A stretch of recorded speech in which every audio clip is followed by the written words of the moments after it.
Do electric vehicles really produce more pollution than petrol cars? A question that sparks debate and challenges conventional wisdom. Let's delve into the facts and figures to shed light on this topic. Electric vehicles, known as EVs, are often hailed as the green alternative to traditional petrol cars. But some critics argue that the process of manufacturing these EVs, especially their batteries, can create more pollution than the entire life cycle of a petrol car. A study by the Union of Concerned Scientists found that manufacturing a mid-sized EV with an 84-mile range results in about 15% more emissions than manufacturing an equivalent petrol vehicle. For larger, longer-range EVs that travel more than 250 miles per charge, the manufacturing emissions can be as much as 68% higher. But it's not the whole picture.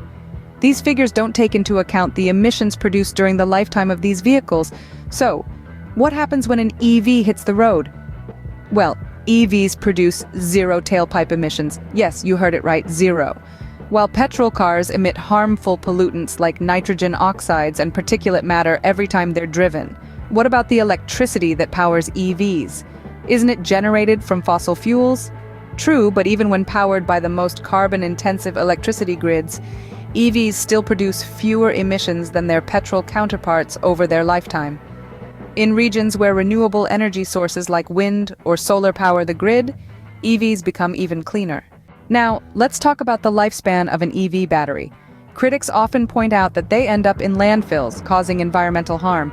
But the truth is, more than 80% of today's EV batteries get recycled or repurposed, significantly reducing their environmental impact.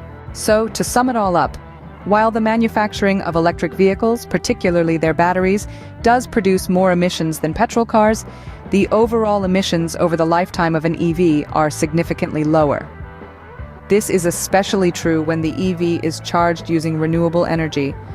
Moreover, the recycling and repurposing of EV batteries further diminish the environmental impact, making EVs a more sustainable choice in the long run. So, do electric vehicles really produce more pollution than petrol cars? The answer is a resounding no. Indeed, they are a greener, cleaner alternative that can help us reduce our carbon footprint and combat climate change.